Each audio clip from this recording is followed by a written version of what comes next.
요즘 어딜 가나 친환경, 지속 가능성 이런 말들 정말 귀에 딱지가 앉을 정도죠. 뭐 물론 기후위기가 심각하다는 건 맞아요. 근데 말이죠. 우리가 듣고 있는 이 착하고 아름다운 이야기들 뒤에 사실은 어마어마한 판이 하나 짜이고 있다면 여러분 믿으시겠어요? 오늘 바로 그 거대한 판의 설계도를 한번 까보려고 합니다. 자, 바로 본론으로 들어가죠. 우리가 철석같이 믿고 있는 이 친환경이라는 거대한 명분. 이게 과연 정말 순수하게 지구를 위한 걸까요? 아니면 인류의 역사상 가장 거대한 부의 이동을 위해 치밀하게 설계된 일종의 작전 아닐까요? 네, 맞아요. 이건 절대 우연이 아닙니다. 마치 정말 잘 짜인 각본처럼 어떤 보이지 않는 손들이 전 세계의 둔과 에너지 흐름을 완전히 새로운 방향으로 틀어버리고 있어요. 대체 그들은 누구일까요? 그리고 뭘 노리는 걸까요? 첫 번째 파트입니다. 배후의 설계자들. 도대체 누가 이 판을 짜고 있는지 그 정체부터 한번 파헤쳐보죠. 이 무대 뒤에는요, 아주 거대한 그림자가 셋 있습니다. 그리고 이 그림자들은 서로 아주 끈끈하게 연결돼서 전 세계 모든 나라와 기업들을 친환경이라는 단 하나의 목표를 향해 말 그대로 몰아가고 있는 거죠.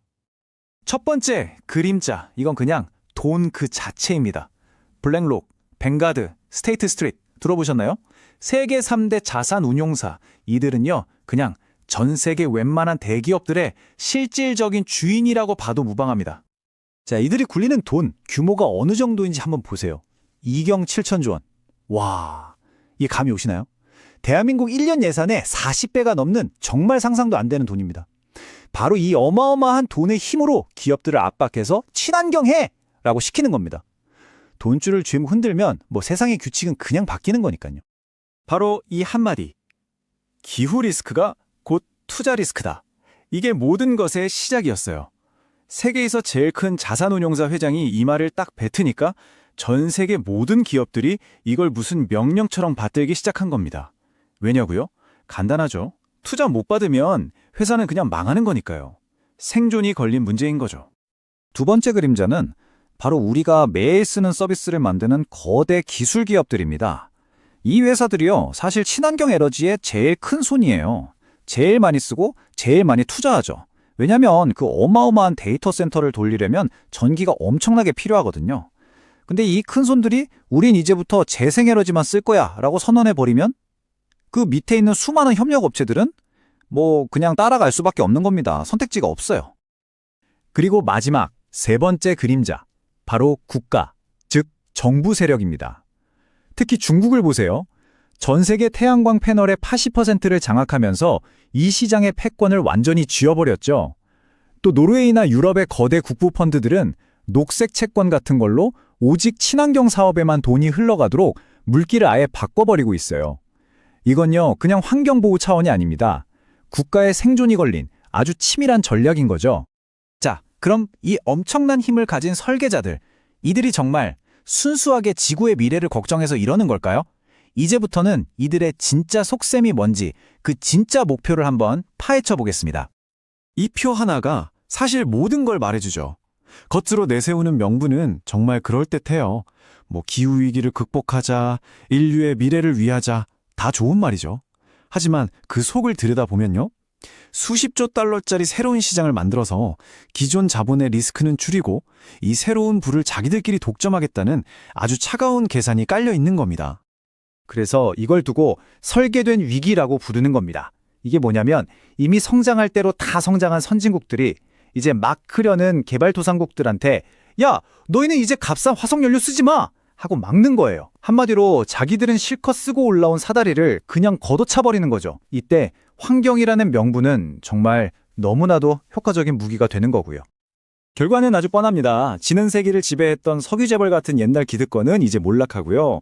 그 빈자리를 재생에너지, 배터리, 탄소배출권 같은 새로운 무기를 손에 쥔 금융자본과 기술기업들, 즉 친환경 귀족들이 차지하게 되는 거죠.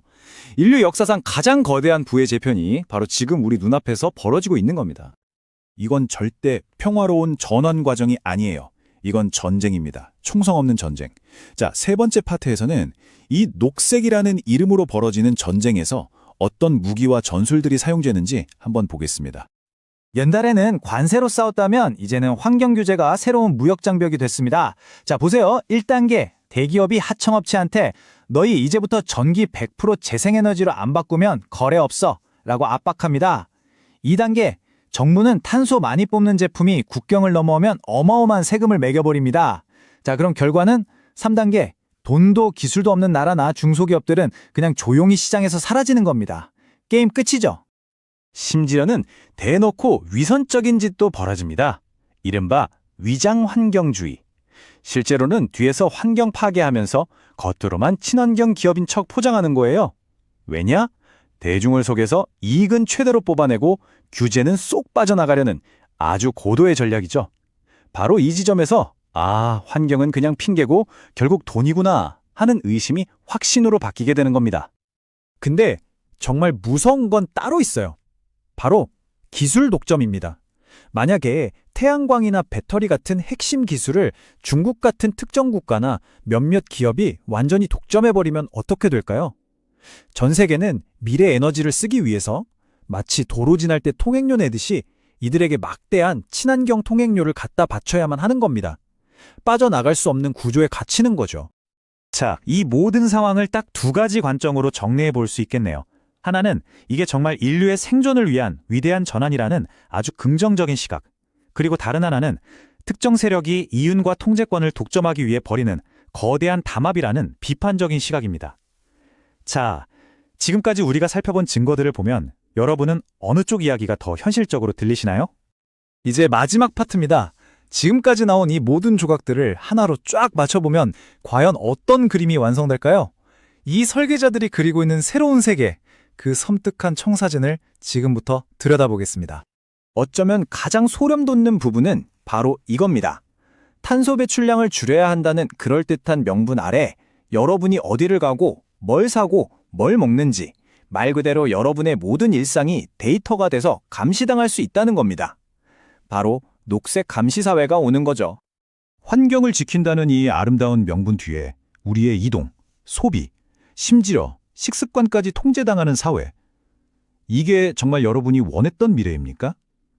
아니면 거대한 세력의 이익을 위해 우리의 자유를 고스란히 내어주는 새로운 형태의 지배일까요? 판단은 이제 여러분 각자의 몫입니다.